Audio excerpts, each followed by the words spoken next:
झाल्यामुळे आणि माझं एक एवढंच वाईट स्वभाव पहा, माझं नाव ध्यानात राहत नाही. आता 6 वर्षापासून सप्ताह चालू आहे आमचा, 15 वर्षापासून अंबडला राहते, पण बऱ्याच जणीचे नाव मला आजही आठवत नाही.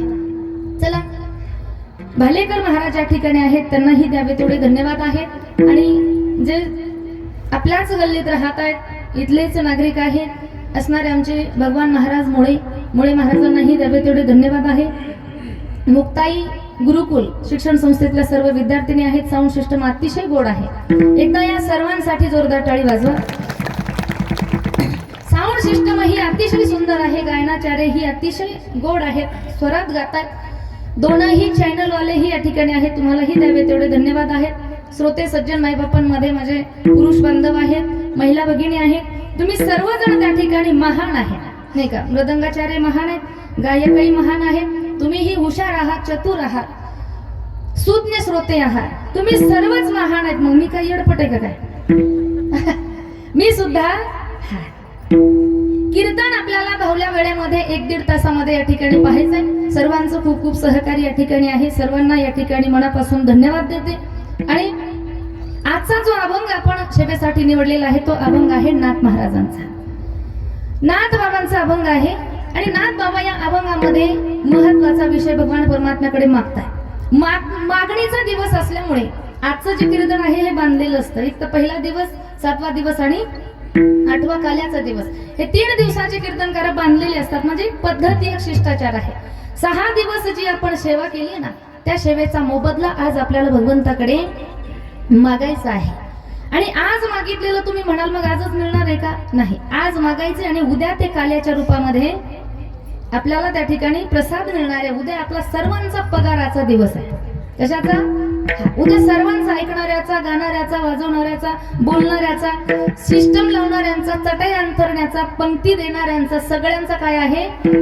पगाराचा दिवस आहे. सगळ्यांना आपल्याला पगार मिळणार आहे, तो म्हणजे काल्याचा प्रसाद.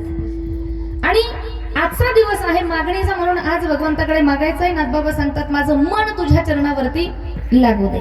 नाथबाबांचा अधिकार जर आपण पाहिला तर भगवान परमात्मा ज्यांच्या घरी 36 वर्ष राबला, द्वारकेची मूर्त एकनाथा घरी, द्वारकेची मूर्त एकनाथा घरी.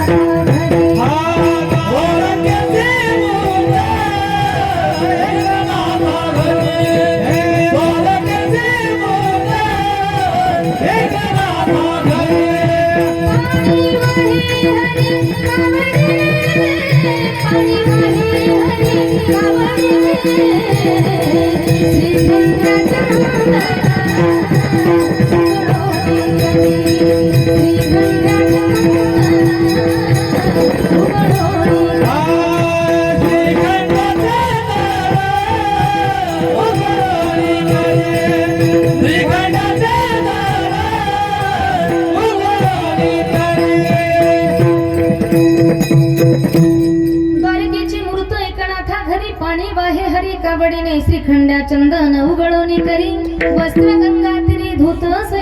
अनेक प्रकारची कामं भगवान परमात्माने नाथबाबांच्या घरी केली. 36 वर्ष देव ज्यांच्या घरी राबावा असा अधिकार नाथ महाराजांचा आहे. आणि ते नाथ महाराज आजच्या अभंगामध्ये भगवंताकडे मागतात. प्रथम विचार केला तर प्रत्येकाचं जीवन हे नियमामध्ये बांधलेलं असलं पाहिजे. प्रत्येकाच्या जीवनामध्ये नियम असला पाहिजे. माणसाच्या जीवनामध्ये 3 नियम दिलेत पहा. एक कायिक नियम आहे, एक वाचिक नियम आहे आणि एक मानसिक नियम आहे. आता कायिक नियम कशाला म्हणावं? कायिक नियम म्हणजे शरीराने करण्याचं कार्य. कायिक नियम, काय म्हणजे शरीर, शरीराने केला जातो तो कायिक नियम आहे. वाचन केला जातो तो वाचिक नियम आहे. आणि मनाने केला जातो तो मानसिक नियम आहे. मग कायिक नियम कशाला म्हणावं? तर देवपूजा करणं, तीर्थयात्रा करणं, गुरुची पूजा करणं, संतांची सेवा करणं, हा काय आहे? कायिक नियम आहे. शरीराने जे कार्य केलं जातं, सुंदर घर, घरामध्ये देवघर, देवघरात देवतांच्या मूर्ती, आणि त्या मूर्तीची पूजा घरातल्या ज्येष्ठ पुरुषाने करावी. मला वाटतं मी पाठीमागेही सांगितलं असेल, घरातल्या देवतांची पूजा कोणी केली पाहिजे? पुरुष मंडळांनी केली पाहिजे. पण आपल्याकडे कसं आहे?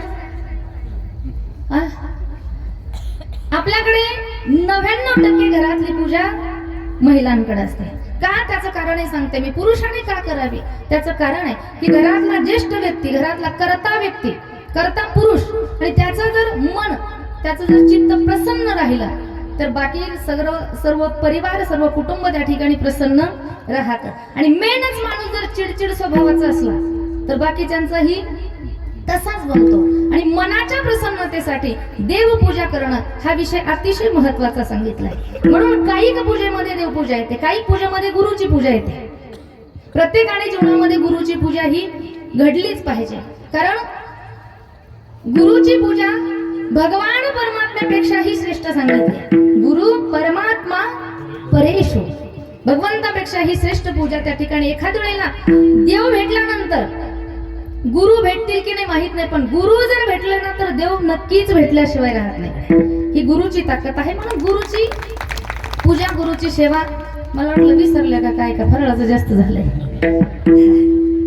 गुरुची पूजा, गुरुची सेवा जीवनात महत्वाची आहे. त्याचबरोबर माय बापाची सेवा ही सुद्धा कायिक नियम आहे.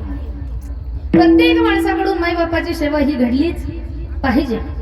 आई वडिलांची सेवा. एखाद्या वेळेला आई वडील जोपर्यंत त्यांचे हातपाय चालतात, ते काम धंदा करतात, स्वतःचं कार्य स्वतः करू शकतात, तोपर्यंत एखाद्या वेळेला तुम्ही नाही पाहिलं तरी चालेल गड्या. पण जेव्हा तुमचे माईबाप थकले असतील ना, जेव्हा तुम्हाला त्यांना तुमची गरज आहे, त्यावेळेला आपल्याकडून त्यांची सेवा घडलीच पाहिजे. कारण आपण प्रत्येक ठिकाणी ऐकत असतो आईचं वर्णन, प्रत्येक ठिकाणी ऐकतो आपण, पण जेवढी आई जीवनामध्ये महत्वाची ना तेवढाच बाप सुद्धा महत्वाचा असतो. आईचं जेवढं प्रेम असतं ना मुलावरती, अनेक कविता, अनेक व्याख्याते आपल्याला आईचं प्रेम पटवून दाखवतात, पण बापाचंही प्रेम तेवढंच महत्वाचं असतं. पण बऱ्याचदा बापाचं प्रेम हे सहजासहजी कळत. बाप वरून त्या ठिकाणी कडक स्वभावाचा वाटतो, खूप कडक स्वभावाचा वाटतो, पण आतमध्ये अंतःकरण त्यांचं लोण्यापेक्षाही मऊ असतं. बापाचं अंतःकरण समजून घेणं ही गोष्ट तेवढी सोपी नाहीये. सांगेल मी एका कविकाराने सुंदर वर्णन केलेले पहा. लई अवघड हाय गड्या उमगाया बापरा, उमगाया बापरा. लई अवघड हाय गड्या उमगाया बापरा, उमगाया बापरा. पुरा मंदी माया त्याच्या काळ्या मेघवानी, दाखविना कधी पुन्हा डोळ्यातलं पाणी. जिजू जिजू संसाराचा गाडा हाकला, पोटामध्ये हसू जरी कणा वाकला. घडीभर तू थांब जरा, ऐक त्याचे थांब. लई अवघड हाय गड्या उमगाया बापरा, उमगाया बापरा. लई अवघड हाय गड्या उमगाया बापरा, उमगाया बापरा, उमगाया बापरा. हे बापाचं हृदय आहे. जरी डोळ्यात पाणी असेल, कणा वाकला असेल, तरी त्या ठिकाणी ओठावर हसू दाखवणारा तो बाप आहे. दुःख झाकून ठेवणारा बाप असतो. आणि अशा माय बापांची सेवा ही प्रत्येक माणसाकडून घडली पाहिजे. हा कायिक नियम आहे. आता वाचिक नियम कशाला म्हणावे, तर माणसाचं बोलणं जे ना, बोलणं हे बोलणं कसं असावं, कुत्र्यासारखं बसकट असावं असं का नाही, तर बोलणं ज्ञानोबा सांगतात पहा. साच आणि मवाळ मी तुले आणि रसाळ, शब्द जैसे कल्होळ अमृताचे. कसं असलं पाहिजे, साच आणि मवाळ. आता एकतर 7 दिवस झाले मी बोलते, त्याच्याही अगोदर पासून 4 तारखेपासून बोलतीये. आणि आज त्याच्यात महाराजांनी एक पट्टी वाढवली. नेहमीचा माझा सूर काळी 2चा असतो, त्यांनी पांढरी 3ला लावला. म्हणजे आणखी थोडस मला ताकद लावावी लागते. पण चला, भगवान भोलेनाथ पाठीमागे आहे नाही का. बोलणं कसं असावं, तर साच म्हणजे सत्य आणि मवाळ म्हणजे प्रेमळ गोड. खरंही असावं आणि गोडही असावं. पण बऱ्याचदा खरं वाटतं असतं ते गोड नसतं, जे गोड असतं ते खरं नसतं. कटू सत्य ज्याला म्हणतो, जे खरं असतं ते कडू वाटतं. आणि जे खोटं असतं ते गोड वाटतं. आणि आज समाजामध्ये खोटा कारभार जास्त चाललेला आहे पहा. खोटं सगळं लटीक येते रुचे, साच कोणाही न पचे. संत महात्मे सांगतात लटकं खोटं कोणालाही आवडतं, पण बोलणं हे खरं असावं आणि बोलणं गोडही असावं. हा वाचिक नियम आहे. आता मानसिक नियम कशाला म्हणावं, तर माणसाच्या मनामध्ये नेहमी चांगले संकल्प निर्माण व्हावे. आणि चांगले संकल्प निर्माण होण्यासाठी मनामध्ये सतत नामस्मरण असावं. ज्याच्या मनात नामस्मरण आहे ना त्याच्याच मनात चांगले संकल्प निर्माण. माझ्या मनाला गथंग, माझ्या मनाला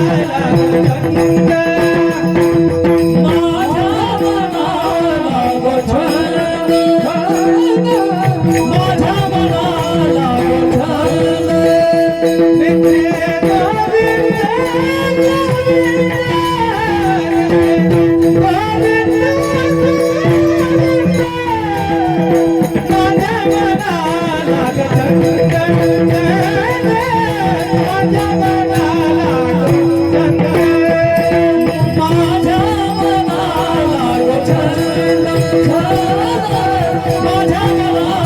गथंग,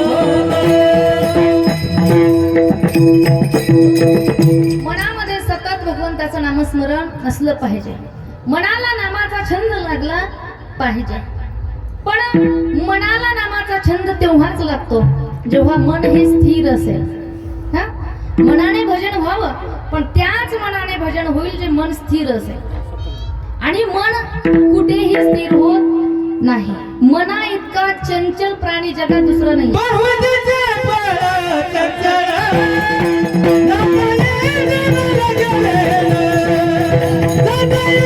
Thank you.